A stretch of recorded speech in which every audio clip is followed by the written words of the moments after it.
All right, welcome in everyone. So we'll have a few more people who are going to be coming in here, but um, for now, welcome in. My name is PH, Communications Coordinator here at SAANYS, and I welcome you to another SAANYS Pro Learning session. Today is our first Power Hour webinar titled AI Tools for School Leaders with Kevin Richman. Thanks for being here, Kevin. And as we begin, please remain muted, but feel free to use the chat room throughout the session for any questions. I think Kevin will have some questions along the way as well. And please be aware that this session is being recorded. Now, before we begin, we will hear a brief word from today's sponsor and presenter, Full Mind Learning.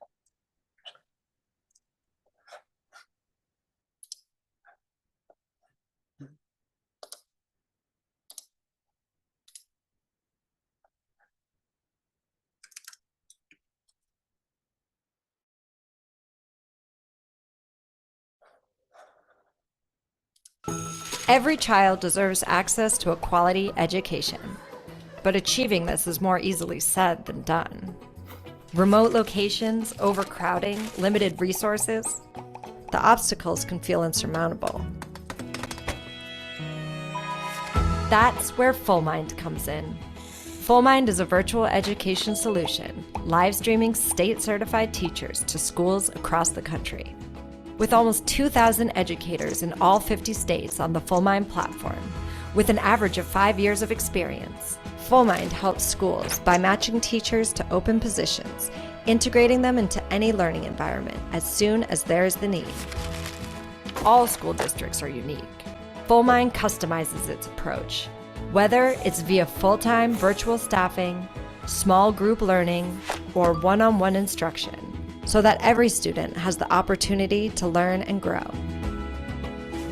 FullMind teachers can even become an integrated part of your school's team and community, from staff meetings to IEP meetings to family conferences. At a remote district in Alaska that needed additional personnel, struggling students were at risk of falling further behind. FullMind helped by providing small group tutoring, resulting in a 5.5-point average increase in test scores for each additional hour of instruction.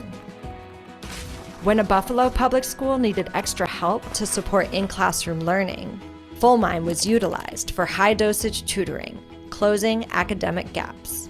The result? The school's FullMind students exceeded expected growth in math by 38.5% after just one semester. A South Carolina school was struggling with rampant teacher shortages, leaving students without educators. The school used FullMind for virtual staffing, alleviating the pressure of vacancies.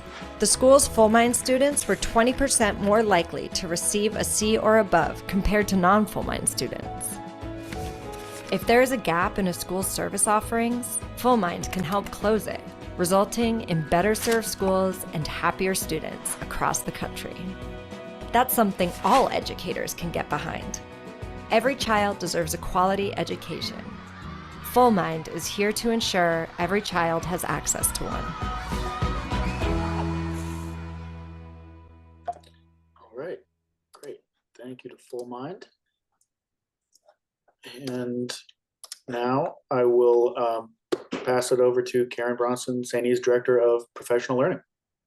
Thank you, PH, and thank you everyone for being here today. We are so excited because this is literally our kickoff of Power Hours. This is the first of what we hope will be many Power Hours to come. And we couldn't think of a better way to start than with Kevin.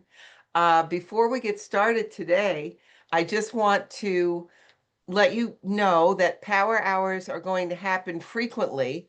In fact, they may be happening bi-weekly. We hope we can get one out perhaps every 2 weeks or so. And the next one coming up, we're going to take a quick look at the next two coming up. The next one coming up that you may want to register for on Wednesday, December 3rd, Mastering Difficult Conversations with Staff with Peter Ahart, another SAANYS member. About 90% of our Power Hours are presented by SAANYS members for SAANYS members. And we also have some wonderful guest presenters as well. Peter is a principal in the Candor Central School District, and he will be sharing some strategies with us for those difficult conversations. And then a couple of weeks after that, The third power hour on our schedule is with Lori Gregory. Lori is the Chief Information Officer in Eden Central School District. She did a presentation at our conference. It was a tabletop that was very, very well attended and very popular on the teacher observation process, enhancing the teacher observation process with AI. Another kind of learning I think that we're all looking for, along with the kinds of great things we're going to learn here today. So those are a couple wonderful things coming up, and we will keep them coming, and we would like you to keep on coming and tell your colleagues. So thank you very much, PH, for that. Just a reminder that this session is being recorded, and we will post it on our website after the session is over. And with that, I would like to just heartily welcome our trailblazer, our pioneer, our first, Kevin Richman, principal of Binghamton High School and a frequent NICE presenter. I had the pleasure of meeting Kevin a couple of years ago when he was really one of the leaders in his region to form and bring good professional learning to folks up in his region. And he did such a fantastic job with technology related presentations and others. So it's my great pleasure to welcome Kevin. And right now, I just want to turn it over to you, Kevin, because what we are going to love about these power hours is we're just going to dive right in. That's what we're going to do. So welcome, Kevin. Well, thank you, Karen. Greatly appreciate that. And thanks everyone joining us. I know it's been if you work in a school as a building leader, I know you probably have had a rough day, and we appreciate you taking the time to meet with us for an hour. So I'm going to talk a little bit today about AI tools for school leaders. All of my contact information is in the bottom right-hand side there. My Twitter, X, Facebook, email, and website. Feel free to check any of those out if you want to stay connected as we move on through the presentation. So just an introduction about myself, just so you guys know where I'm coming from and hopefully gives me a little credibility. I am not a technology guru. I am a building principal of 9 years who has used AI every single day for quite some time. And so what I'm going to talk to today is really about what I use in my day-to-day, hopefully help some of you guys into what you could use as a building leader. I was a teacher in Long Island. I'm not sure if any Long Island folks here today, but teacher in Long Island for many years, then moved up upstate. I know I see Jennifer and a couple other upstate people. So I'm currently the Binghamton High School principal. This is my 9th year doing this. I've been an administrator for 14 years, I believe, at this point. And of course, I got to show my pups because, I think I'm a good dog dad. So if we don't relate on anything today, at least we relate on animals. So again, I've been an assistant principal, been a principal, been a teacher, kind of been all over the place, presented NICE. And so I'm going to talk to you guys today about just some awesome things that are out there. Before we kind of get started, I would just ask you to put 3 things in the chat, please. And I hope everyone is willing to participate in this. Just your name. I'm curious your favorite AI app that you're currently using. If you're not using AI apps and you're not really sure and this is brand new to you, feel free to skip that. And then please put a scale number 1 to 5. 1 being no experience. You're here today to learn all about this, who's never done this before. All up to 5, where you're using it daily. Maybe you're providing presentations on it. You're just kind of everywhere with it. I'll give you guys a minute to just please throw it on the chat. Gives me an understanding of kind of where the crew is today, so I can kind of tailor today's conversation to the level of everyone who's here. So I'll give you a sec to go ahead and do that.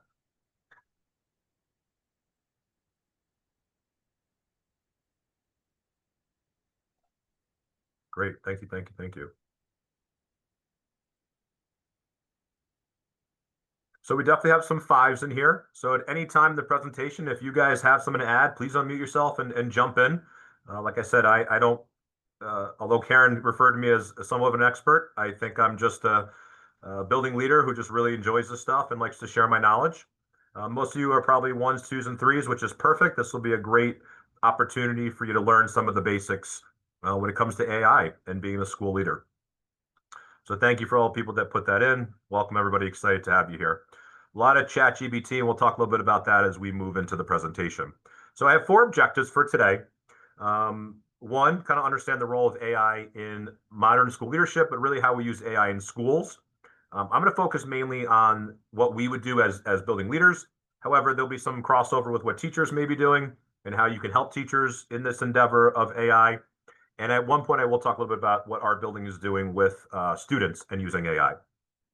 We're going to talk about actual AI applications that I've used, and I'll give you some suggestions for people that maybe are looking to kind of figure out when to start.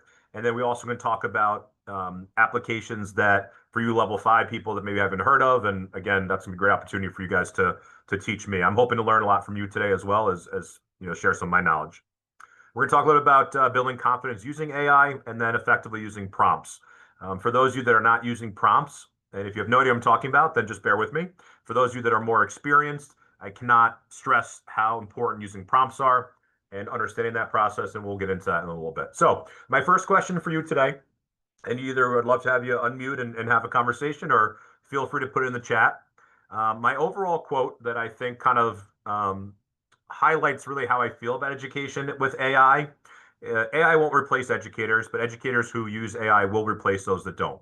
And I personally feel that that's accurate. I feel that we're in such a moving stage in education that we kind of got to stay up with what's out there. And right now, it's AI. So the things I'm curious to hear from you are the 4 kind of sentence or words at the bottom: grow or fall behind, innovation closes gaps, different leaders, different approaches, or AI expands access. I'd love if you just put it in the chat which one kind of resonates with you and why, if one does. If it's the overall quote, throw that in there. Just kind of want to get our brains thinking a little bit about AI and how it affects the current school model.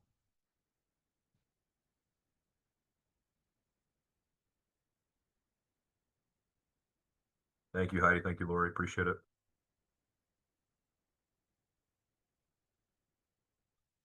Great. Awesome. Okay. So most of you are really talking about the grow or fall behind, and I'm happy to kind of see that. I think all 4 of these really do express my viewpoint on AI and how it can be used in the building. There's a lot of people out there that feel it's just plagiarism, and we will talk a little bit about that and why I don't believe it's plagiarism. But I truly believe that if you're not growing with AI right now, your district will fall behind. Your individual school will. And I'll tell you that for a variety of reasons. 1, you have tons of people who are using it and are doing some really great things with it. 2, your kids are using it. Whether we realize that or not, your students are already using AI and have been for quite some time. In fact, they're probably more experienced than everyone on this call. Okay. And that's typically how our students are. The next thing I'll say is that you may or may not know it, but your staff are probably using it as well. So for me, I want to make sure that as a building leader, I'm up to date on everything that my staff may be using. And in fact, want to make sure I'm modeling that behavior for them if it's something that I want to see and encourage throughout the day. So what is AI and what is AI not? And this is really my own personal beliefs. And if anyone wants to chime in on this or not really sure what it means or really feels like I'm just wrong, feel free. I'd love to have a conversation about that. But what I feel AI is, I feel it's a tool, right? It's a partner. I don't feel that AI replaces anything that we do as administrators. I think it supports and helps us, provides clarity around things, provides efficiency for us, helps us as almost having an assistant. It's almost like having a clerical with you at all times who can do so many things for you. I believe it enhances your consistency, your clarity, your efficiency. It reduces your workload. That is how I use AI. What I don't believe AI is, I don't believe it replaces us. I don't believe it replaces teachers. Okay. I don't believe that it's cheating. And the reason I don't believe it's cheating, because in the very beginning, I did think AI was somewhat of a cheating aspect. Anybody on here feel that it's cheating or really still cautious on whether it's cheating or not? Just kind of curious if anyone feels that way. We all kind of passed that. I know for when it first came out, that was the big kind of topic of conversation. Is using AI cheating? And I had a gentleman I look up to very much in the AI world said to me, Kev, all the presidents have speechwriters. Do we think that is cheating? And I said, wow, that's never thought about that way. If you think about our politicians, there's someone writing their speeches for them all the time. And we never would say, well, who really wrote that? Was that really your words? And so I kind of think this is kind of like my speechwriter to a certain extent. Okay. I do believe that it helps to enhance things. It helps to, Lori just talked about better access. What I will tell you is when it is cheating in my mind is when you're just copying and pasting something and pretending it's your own work. Right. And I think that is when we step into that line of cheating. I will tell you that, and Marissa wrote this, many staff feel that it is cheating. You're 100% correct. That is accurate. A lot of staff feel you shouldn't use it. It's cheating. Well, guess what again? Our kids are using it, whether we believe they are or not. I'm a firm believer that we should work with our students, teach them how to use it responsibly, and really help them understand how to use it ethically so that it doesn't become a replacement for their work, but a way to enhance that. There's also a lot of people asking me, what's the best way to detect a student using AI? Well, there really isn't, to be honest with you. Okay. The only thing that I truly believe is the best way to detect if a student is using AI is in the beginning of the school year, have them take out a pen and pencil and write something down. Hold on to that document. And then when you start to get into, things on the Chromebook or whatever you're using, take that back out and see, is that their same language, same words. There are tons of AI detectors out there. None of them are foolproof. In fact, we've seen many college professors give kids failing grades who, in fact, did not cheat. And that has happened. There's many, many documented situations of that. Lori also put a really good point in the chat. The way that we teach is changing. If we're just doing recall, you can use Alexa for that. We need to do better in terms of asking our questions, what DOK level we're doing. We need to make sure that the questions we're asking are not as simple as asking Alexa for the answer, but that it really challenges us in our thinking and not just recalling facts. If our questions that we're asking students are just recalling facts, then they're going to use AI. I mean, my stepdad the other day, we were doing math. I literally asked AI to help me, or asked Alexa to give me the answer. So I think a lot of it depends on what we're asking students to do. Again, I don't believe that AI should replace us or should give us actual decisions on what we do as administrators. I believe it should help support us. Maybe give us pros and cons of a decision, right? Maybe show us different sides to something, give us different perspectives, different viewpoints. But by no means do I believe anybody in the world should be using AI to make a decision as a school leader or really in any aspect, because I truly believe that we still need that human piece attached to what we do. So for me personally, I kind of put our AI apps into 4 buckets: communication, instruction, daily operations, and data analysis. And I'm going to go through a little bit in terms of each of those. At the bottom, AI is efficiency plus clarity and support. And I truly, truly believe that. It is a way to assist everybody. It is a way to provide support. It's a way to make things more clear to your staff, to families, to whoever you're working with. So the first one is communication. I'm not going to read the bottom, but I'm going to highlight some of the things that I've done using communication. Okay.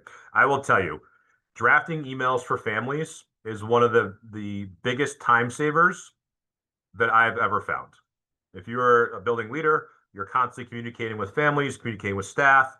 I've even used it in the terms of asking, I'll create an email, I'll put it in, and I'll ask ChatGPT, which is what I use, please tell me how this will be received by a parent. Right? It gives me just another set of eyes. If I don't have somebody to read my email, it allows me to do that. Could I help it to draft the email to begin with, or the letter? 100% I could. But I often will try to draft my own stuff and then use it to help edit, to change it. Again, provide another perspective. Okay.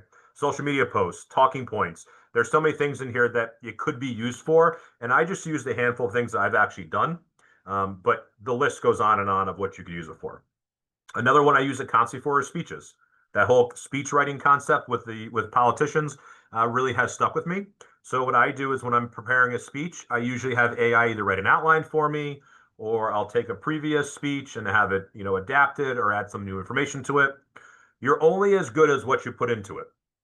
So if you're not putting good prompts in, you're not giving enough information, you're just getting some basic thing back. The more you can specify, the more specifics you can give it, the more tailored it'll be to exactly how you communicate, how you speak, how you write.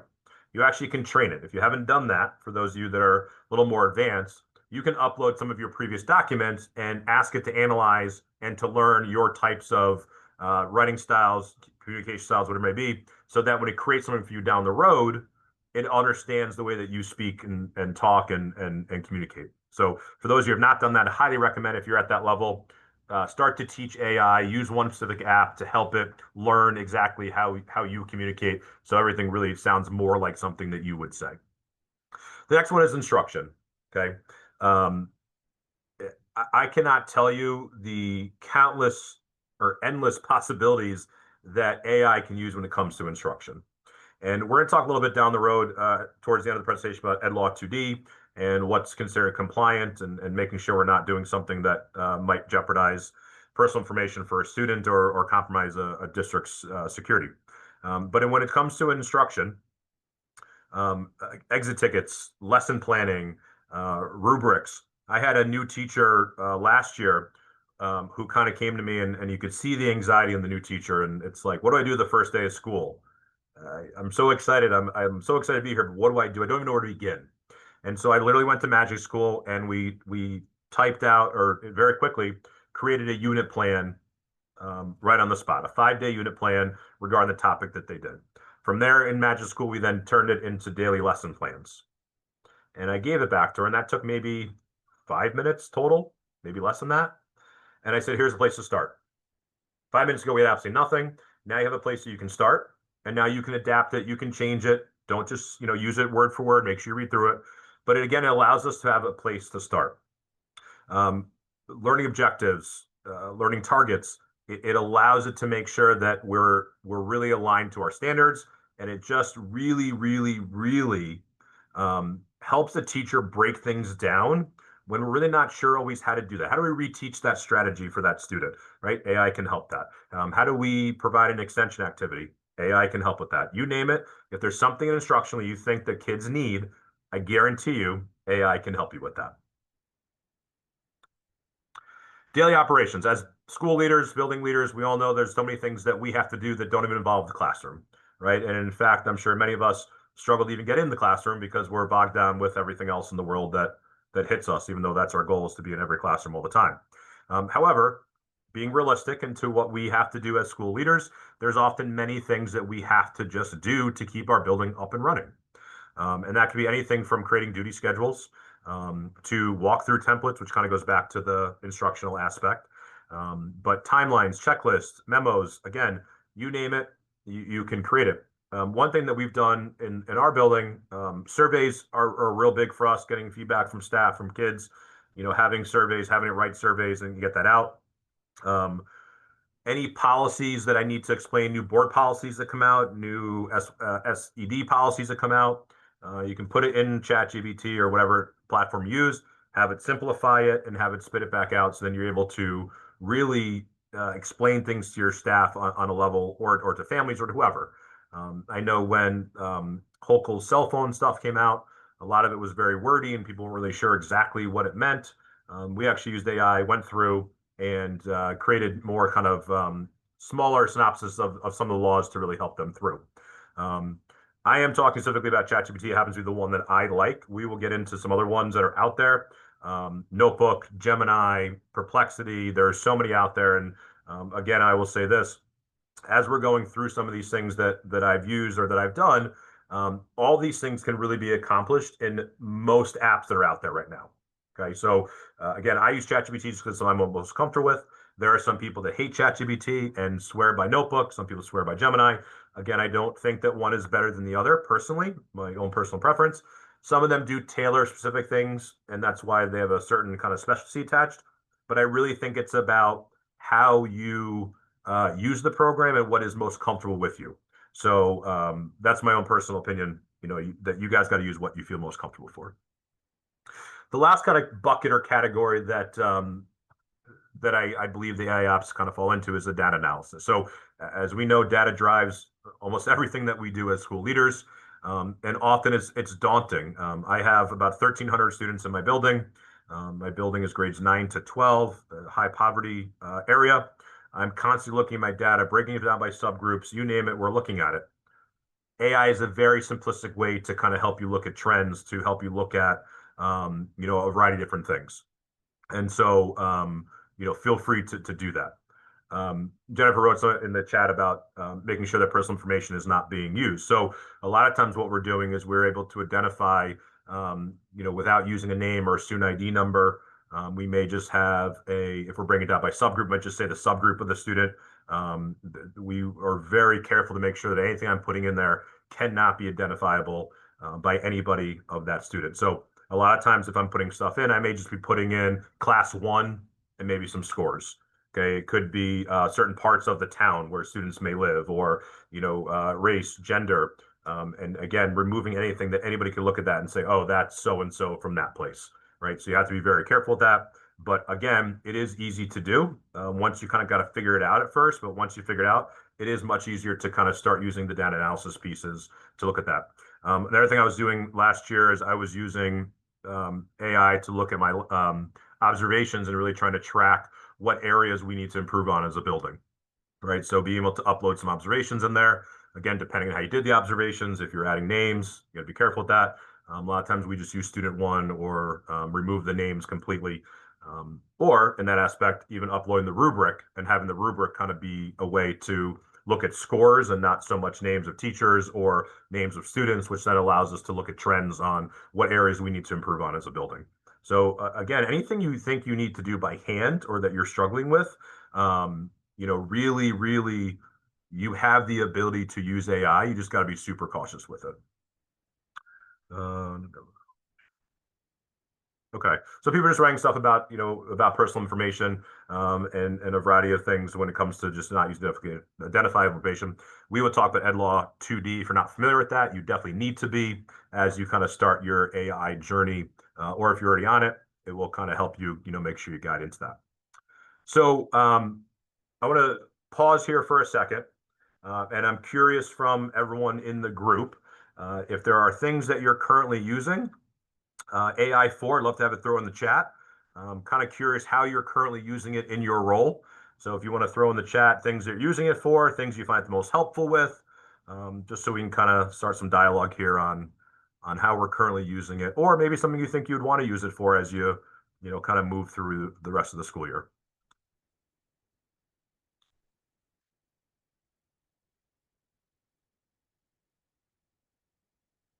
Yep, rubrics. I 100% agree with that. Tone of email, editing emails. Yep. Canva. So if you notice, the slideshow I'm using today is from Canva. I don't personally use Google Slides anymore. I only use Canva, my own personal preference. Summarizing meeting notes, observation, yep, excellent. A lot of email stuff, which is great. Yep, so Allison talked about wanting to use the observation process. I do use it in the observation process. It has definitely saved me time. Again, got to be super careful making sure there's not information that could be identifiable, but once you kind of get past that, it does absolutely help you and look at a variety of trends. Newsletters, yep, I have it help me write my newsletters. Yep, editing documents. Molly talked about teacher walkthroughs, accountability projects, newsletters, summaries, emails. Excellent. Crafting PD, excellent. Yeah, so Helen talked about resources for teachers that are struggling. Helen, I cannot agree with you more on that, especially for me personally. I use Magic School with a lot of our newer teachers who maybe not be so familiar with AI, and really kind of walking them through what's available in Magic School. For those of you that are not familiar, Magic School kind of breaks down everything into little boxes and allows them to kind of have to kind of skip the prompt process, which in ChatGPT or something else, you have to really focus on the prompts. So I find Magic School just to be much easier, and especially for a beginner. So if you have a newer teacher, that is a one I would highly recommend you kind of work through with them on. And it does provide tons of resources that they can do in there. You also can use something like a Perplexity and find documents or various news articles or whatnot. That will also provide those items for you as well.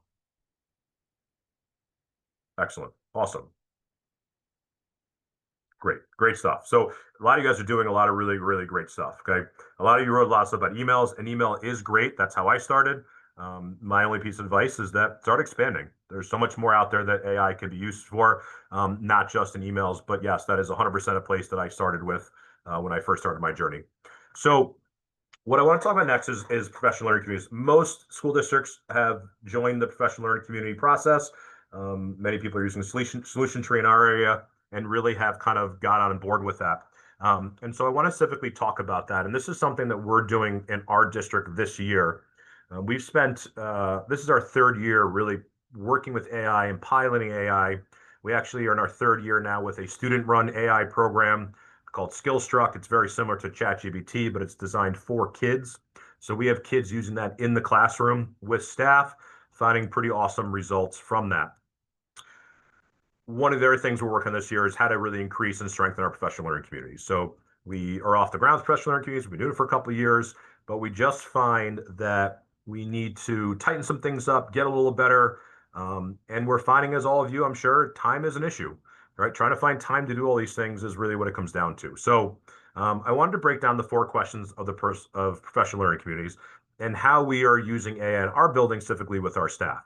So if you look at the 4 questions, and if you're familiar with the PLC process, this should be very normal to you. But what I did was underneath each of the questions, I talked about some things that AI could do to help you in that process.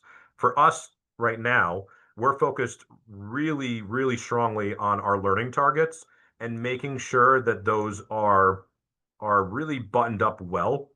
I know many districts have started learning targets, and maybe we're a little behind in certain aspects of that, but it's one area that we found that we're doing really well in other parts of the professional learning community process, and we really felt the learning target was something that we need to kind of spend some more time on. What I found is many of the staff really kind of were like, we've done this, we went to college, why we need to go over this? But the reality is we need to go over it, right? There are some things in there that we have to just get better at. And so using AI to help with that kind of took some of that anxiety away, took some of that fear away, and allowed them to give some time back. We use an ABCD model with learning targets. We able to plug that into an AI app, allow it to put in some of our old learning targets to then show us what a new learning target would look like. So for us, that's one of the areas that we've really been working hard on. Another thing that we've been working hard, again, for us specifically, as our common formative assessments.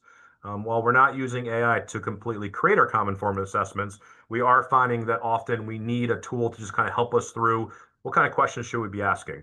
Sometimes we'll put our common formative assessments into the system and we'll say, how many standards are being used? Are we using the correct amount of standards? Are we actually testing for the correct amount of standards?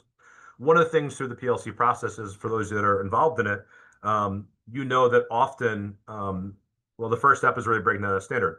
A lot of times when we get to that assessment, a teacher may assess something, but then the questions of that assessment really match that standard. If they're using more of a backwards design, it typically does. If they're not, it's not always there. So using AI, putting in the standard that we're breaking down, putting the assessment in, and then asking it to analyze to see if we are really doing a good job when it comes to some of those common formative assessments. Another area that we're definitely focusing on, and I think most districts probably struggle the most with, is learning interventions when a kid just doesn't get something. I think that's an area that a lot of districts that I've talked to in my area will say, yeah, you know, we're really good at breaking down the standard. We're really good at teaching it. But when a kid doesn't get it, we assess it. We know they don't get it. What do we do next? And that's something that we've really been hitting hard in terms of providing that answer to number 3. What if they didn't get it? How do we provide an intervention for that student? Well, many times I'll say to the teacher, what intervention are you using? Sometimes the teacher can list off 3, 4 interventions. Sometimes the teacher says, well, I know how to teach it. I'm just not sure how to name that intervention. That's totally fine.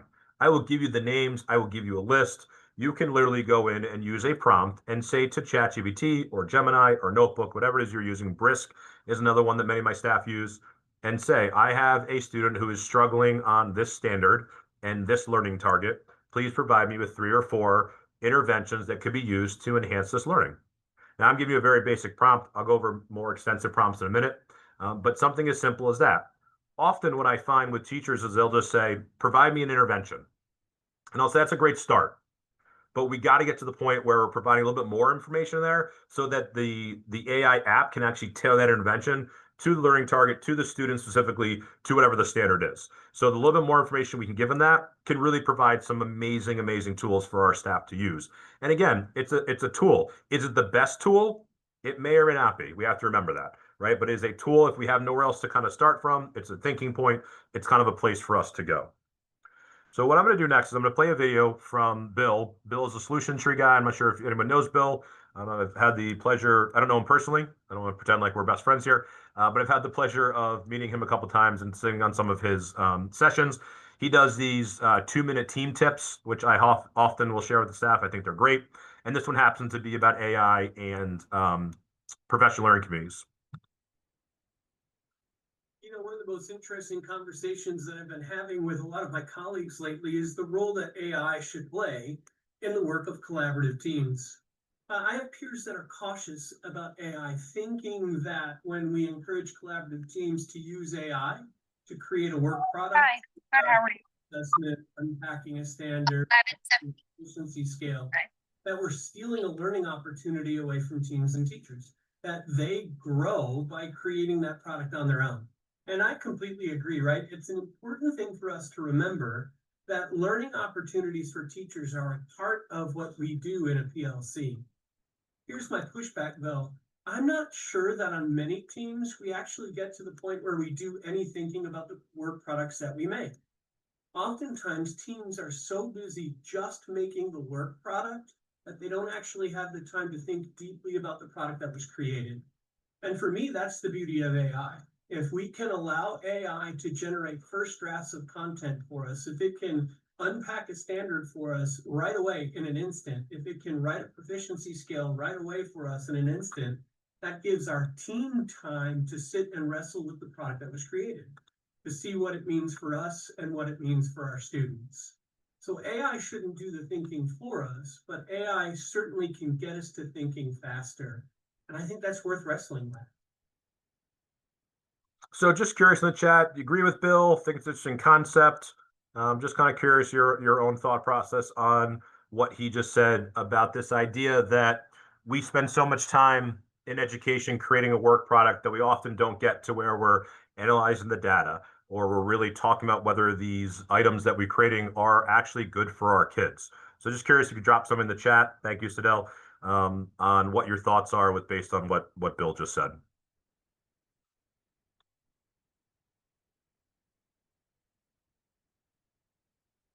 Awesome. Thank you guys for those that are writing that. Yeah. So, I mean, like I said, I agree with Bill. I think it is spot on. Whoever just said that, Steve. Yes. We spend so much time creating items. And again, AI is about giving time back, right? And that's really what it comes down to. When my staff are meeting in their collaborative teams, I don't necessarily need them spending hours upon hours creating a document. I want them spending hours and hours talking about kids and kids learning, and what evidence do we have of kids learning. So for us, if I can have them use AI for something that speeds up that time frame, which then allows them to then spend time with their collaborative team talking about evidence of learning, to me, then AI is worth it at that point. So I think it's an interesting perspective from Bill. I did share with my staff because, again, we had some staff that were like, again, that's cheating. Why would we do that? And again, it's a tool. I do think that's a pretty powerful video. If you're struggling in your building to get staff on board, I'd highly recommend using some of his stuff. He is from Solution Tree. I am not a Solution Tree anything. I'm just happen to really like Bill's video. All right, so take that for what that's worth. All right, so next I want to kind of talk into the prompts.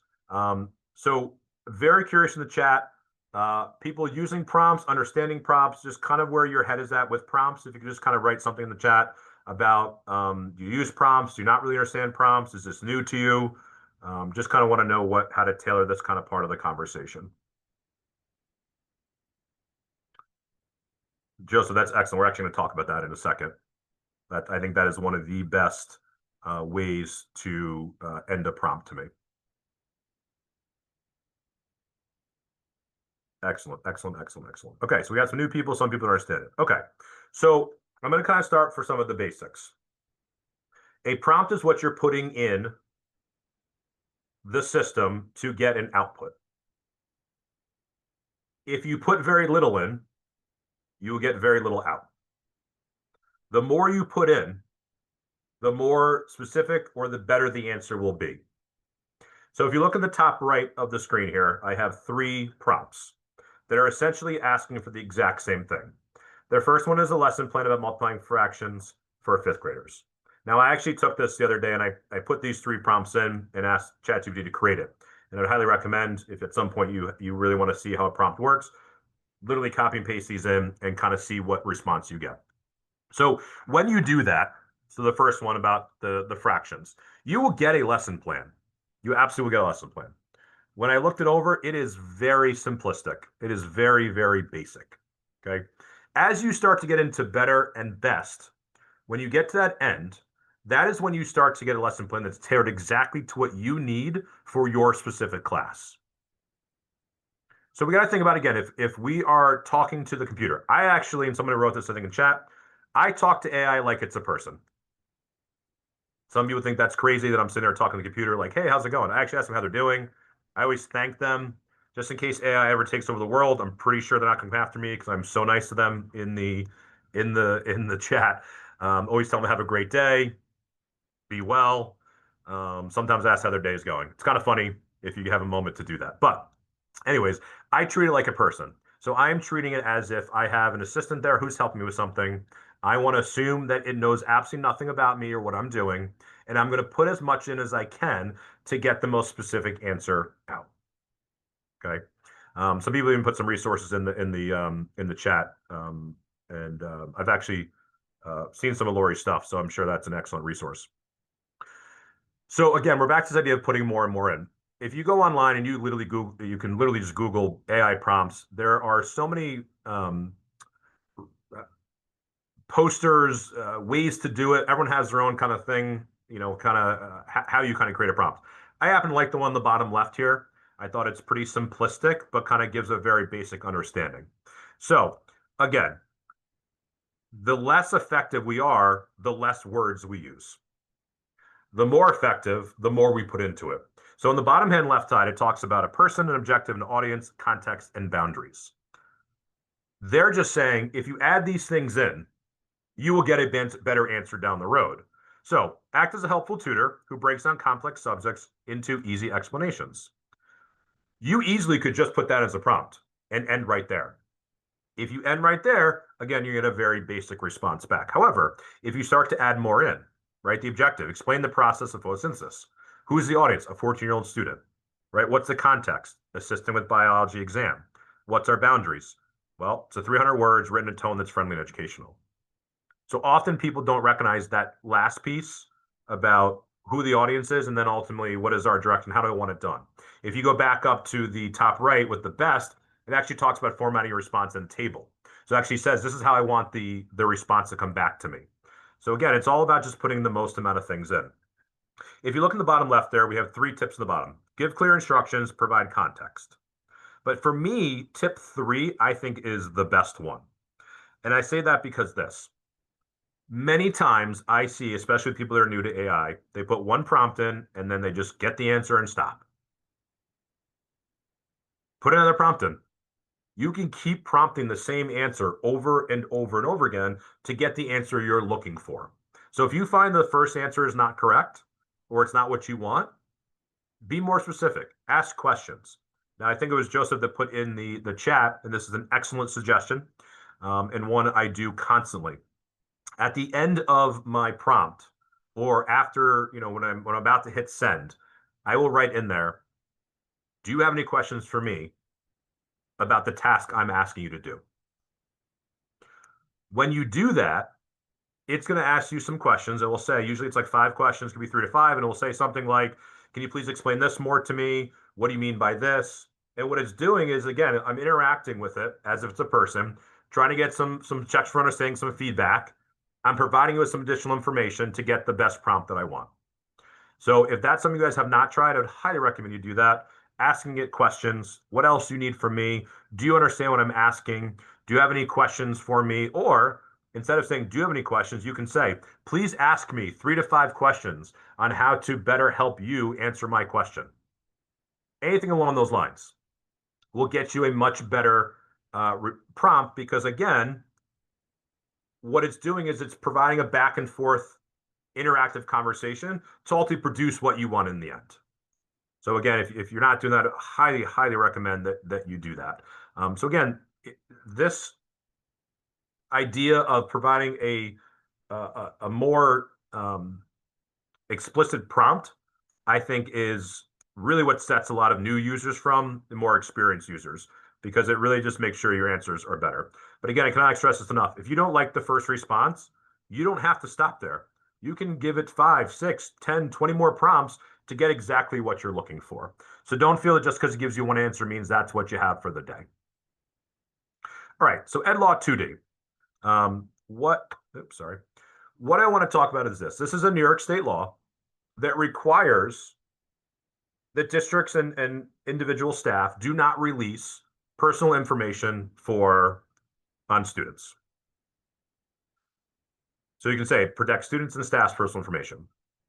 We really don't know what some of these programs are doing with the information. In fact, I read an article recently that Meta, who owns Facebook and Instagram, I don't know if they actually did this or not, but they were talking about releasing the chats from their version of, I don't remember the name off the top of my head of their version of ChatGPT, but there was actually a discussion about they were going to release it and make it more public information.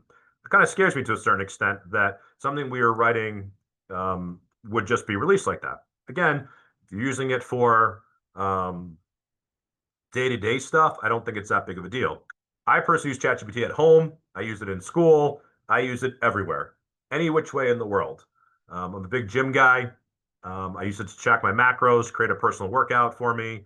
You literally, if there's anything in your life that you think you might need some assistance with, you can use it. So the things I'm putting in are not necessarily things that are going to be, someone's going to be, absolutely blown away that it's in there. But you want to be super specific and make sure that you're not ever, ever, ever providing names. There was someone in the chats wrote first names. I personally would not use first names. I agree with Lori on that.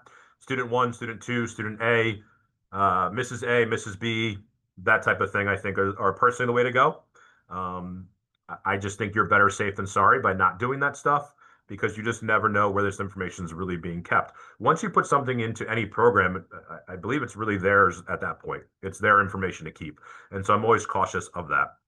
The other piece of Ed Law 2D is vendor compliance. So you want to make sure not every vendor has agreements to also protect your students' information. Many do. A lot do now. Canva is one. Most of the Gemini, the Brisk, they really, really, really have done a nice job. In the beginning, this wasn't the case. As time has gone on, a lot of these programs have had to adapt and switch, and have done a really nice job of really providing that data protection that needs to be there. You may not know at your level and whether or not there is a protection agreement with that vendor. But if you're not sure, I'd highly recommend you reach out to your tech people. If any of you have never heard of EdLaw 2D and you email your tech people about EdLaw 2D, they are going to love you forever, because this is something that I know that, especially in our region, they're constantly trying to spread and let people know about it. So it's something that I think is worthy of a conversation with your tech department on if you guys have any vendor agreements, and which programs can be used or not used in your building. Any questions on EdLaw 2D? Anyone curious more about it? And I'm curious to know how many of our attendees feel that EdLaw 2D is communicated in their school communities. Like, is this something that by and large we can say, yeah, most educators, teachers, and leaders know about this? Or what do Great you question. think about that?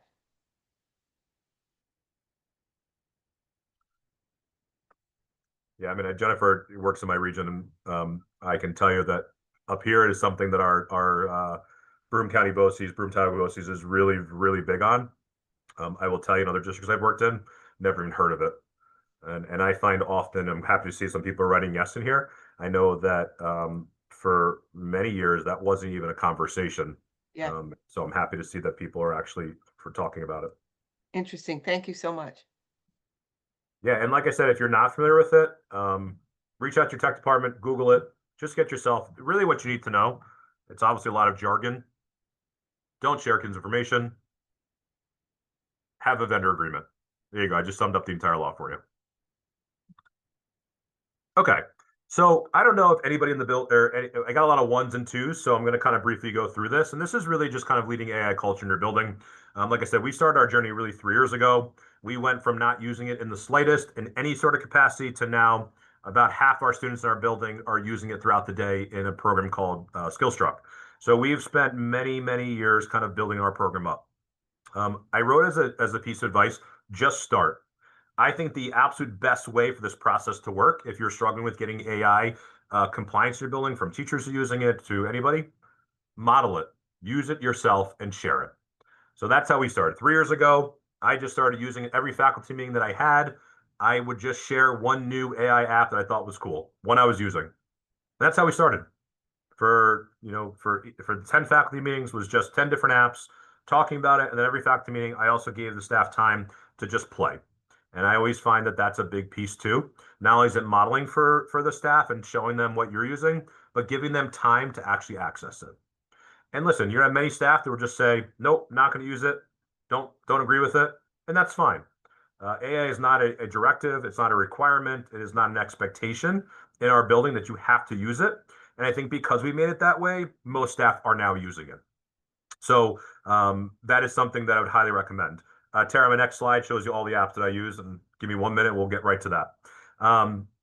So model it, right? Really, really be that leader who says it's okay to use, right? It's okay to use. Let's start. And again, just start somewhere. If it's just ChatGPT, start ChatGPT and let your staff do it. Build your staff awareness. So this is kind of what I did is I not only started modeling it myself and sharing some things. Then I said I started going to faculty meetings, and in my faculty meetings, I was just sharing a variety of stuff. Okay. I also started noticing that just by doing that, there was many teachers in the building that would come to me and just say, "Hey, Kev, I tried this new app today. Can you believe this is out there?" And it just kind of organically started growing. After that, when I noticed that we had teachers coming to me sharing it, I started asking them to share what they're doing in their building with the rest of the staff. And so what ends up happening was it's just kind of just grew naturally, organically through our building, and people really started just using it. And I would celebrate those wins every time someone used it. We'd congratulate them. We'd clap. I mean, there's all sorts of things we were doing to kind of celebrate that.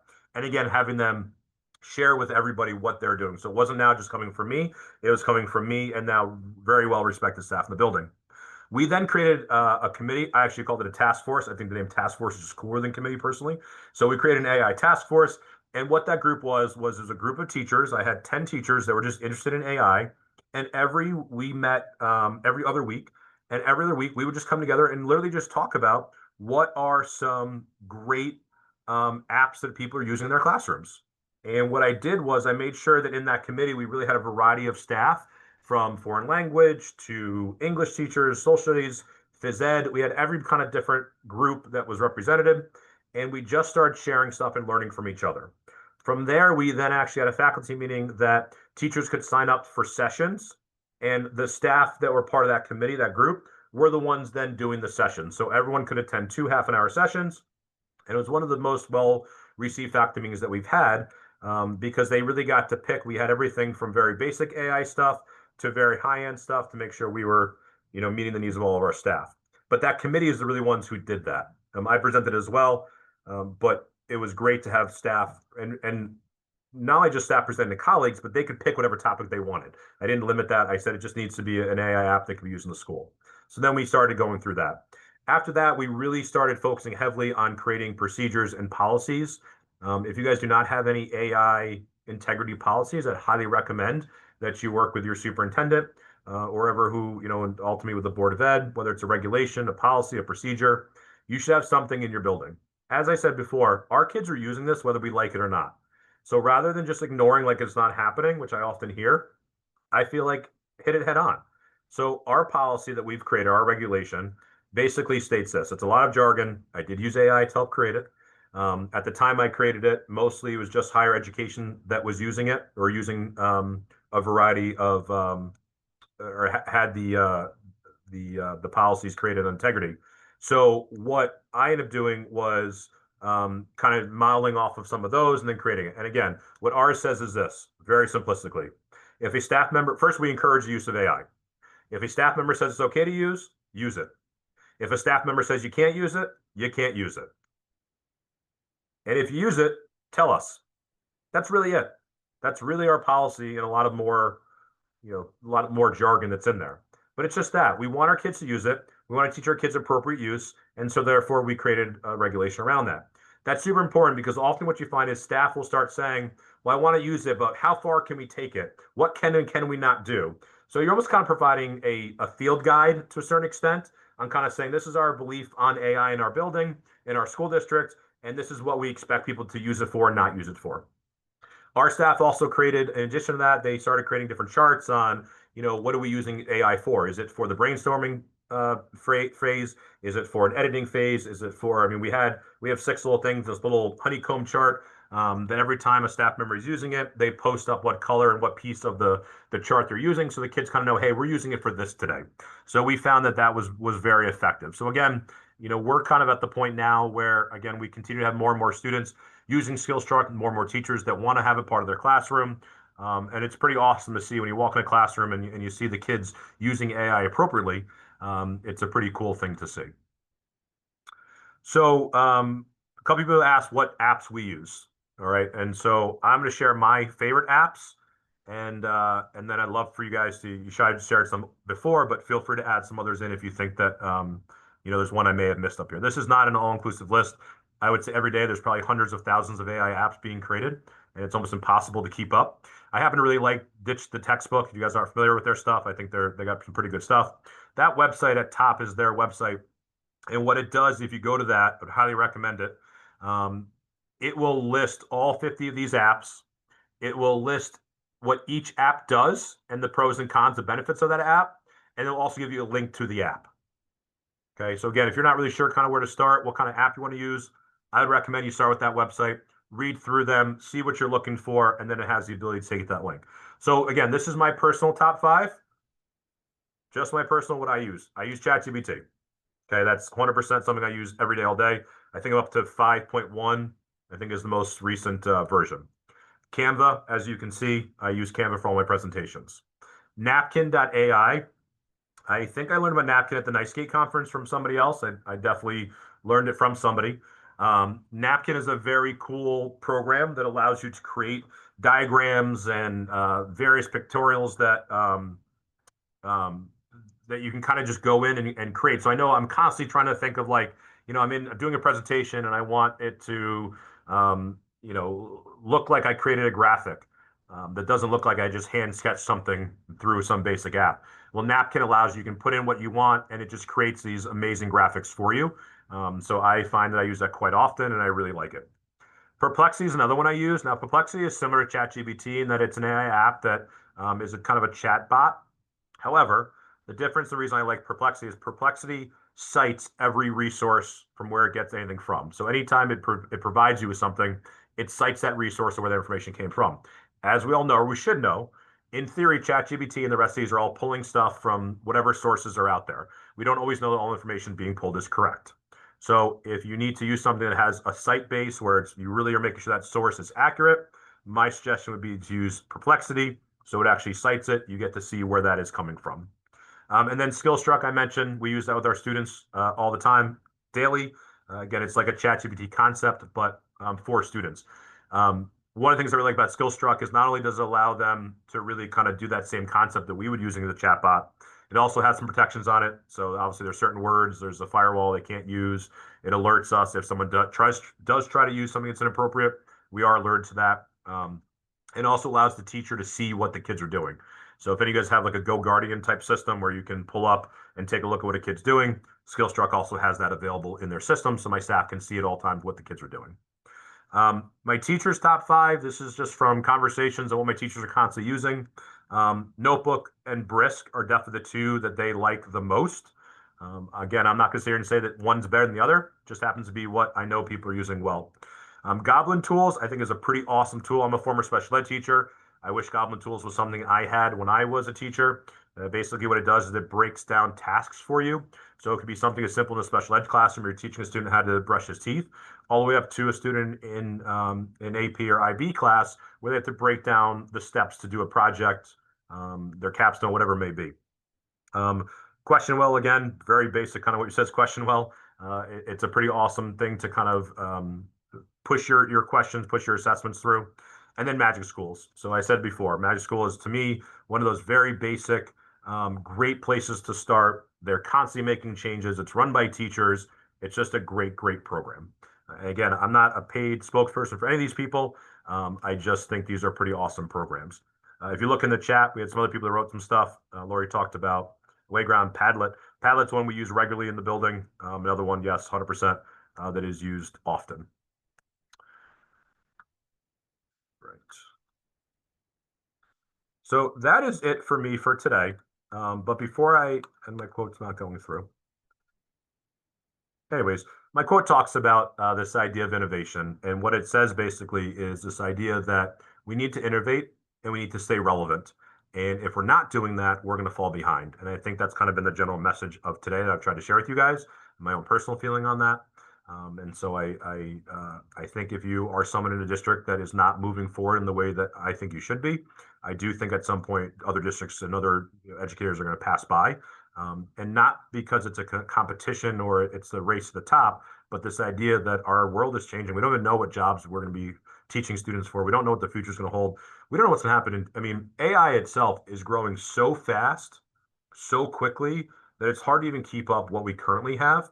And so I think it's super important that we do the best we can as educators to prepare our students for the future. So before I wrap up, I'm just curious, some things in the chat. Any questions anyone has, anyone's that they, an app they want to share, you name it, I'd be happy to answer. Thank you, Joseph. Appreciate it. Thank you. Helen, I love that you're going to share with your cabinet and staff. I hope that goes well. Always mixed messages when you come back after an AI workshop. Sometimes people are totally on board and some people want to run for the hills, but I think that's pretty awesome. Lori, unfortunately, I'm not going to be NiceGate. I have a bunch of things going on, but I'm sad that I'm missing it because it is a great conference. If you're not familiar with NiceGate, I'd highly recommend you take a look at that. I know Karen and Say's partner with NiceGate, and it's a really great conference that's coming up next week. Appreciate that. Appreciate that. So again, Karen, I'm gonna share the presentation with you. Is there somewhere you can post this so other people have access to it once we're done today? Most definitely. And, you know, I really, I appreciated so much of it. And I loved your bucket slides of things that you can do with AI. And I know we're going to have you back and have others on here who are so helpful with all of this, because I'm always kind of thinking of what can we do next. And right now I'm kind of thinking of AI boot camp in the summer, like 2 or 3 days where we literally take one of those bucket lists. Yep. We take a slide of one of your bucket lists and the group decides, here are 2 of them on that list that I want to see you do it. That's what I Yep. want to see. I want to see you do it. I want to see you write the prompt to do this. And then Yep. I want to see what comes out. You know, I mean, that kind of basic. So I'm already thinking about AI boot camp. If you like that idea, everybody kind of let me know, because this is really, I mean, we have all learned everything we know about technology. I remember the day email, the words came on the scene, and so many people said, what? That's so what? You know, I mean, like here we are. We've learned everything we've learned by people showing us stuff. I mean, at least I have. And that is how we learn. And that's why this is so valuable. Couple of quick questions. First of all, are there any kind of banks of sample, I guess we could do it on AI, banks of sample school policies, public school, K-12 kind of policies that have been written in districts? Because if I was in a district and I was faced with writing some of this policy, I'd want to look at about 10 different samples and get some ideas of here's how they can look in different districts. I just wondered about that. Yeah, absolutely. So when I was writing the one for our district, like I said, at that time, there really was not many K-12 schools that had policies. So I Yeah. really modeled ours after higher ed. The college universities were on this pretty quickly because they were finding that was happening all the time. And so that's kind of how we created ours. That being said, I haven't gone back and looked, but that's exactly what I did. I went in ChatGPT and I asked it to find different policies that were around school related to schools and to provide those for me. So yes, to answer that, you could absolutely go to AI. You could absolutely ask it to find either New York State schools or schools around the country. And again, it's all about how you enter that prompt in. But yeah, it will actually spit back out to you exactly those policies for then people to model after. And if you read a lot of the policies that are out there now, most of them are very similar, right? They're all just kind of worded differently. But in the end, they really are similar to each other. And so again, yeah, using AI to find them, to search for websites. That's how I did it originally. But again, mine was more focused on higher ed just because there wasn't a whole lot out there. Lori also put in the chat that, talk to your BOCES. Most of the BOCES, again, I really can only speak for Broome Tioga, but I have heard from other colleagues that the BOCES are really involved in helping create those policies, or at least have districts in their areas that are, have created them and are willing to definitely share with them. If your local BOCES does not have any of these things going on, feel free to reach out to BT BOCES, Broome Tioga. Like I said, I know they've been very involved with us. I've been working very closely with their team over there on the AI stuff. So they're our team is very knowledgeable up here, and I know I'd be happy to assist and help any other BOCES. Thank you. I just have to share a quick app story. I have Yeah. 5 grandsons, senior year down to 5th grade. And last year I was with one of them, kind of the 6th grader at the time, and I was watching him do his math homework and he was stuck on something. And so he got his phone and boop, boop, boop, boop. I said, what are you doing? He said, oh, I'm just going to Gauth, Gauth, Gauth. That's Gauth, Gauth. said, oh, what's gout? Oh, watch this, Grandma. Okay, so he takes a picture of the problem in his math workbook. He puts the picture in gout, and Gauth isn't cheesy. It doesn't just pop out the answer for the kid.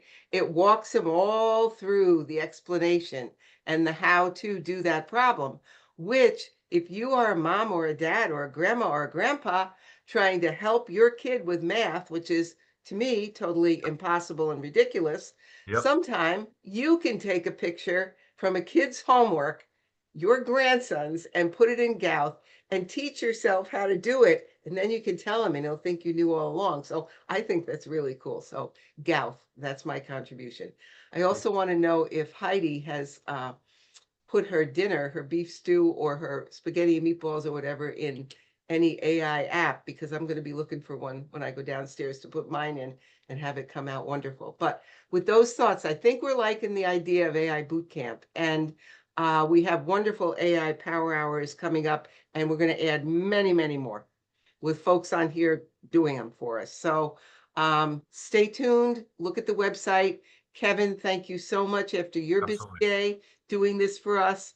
We learned so much, and it gives us so many places to go next. So thank you, and thank you everybody for being here, and have a great evening. Thanks, everybody.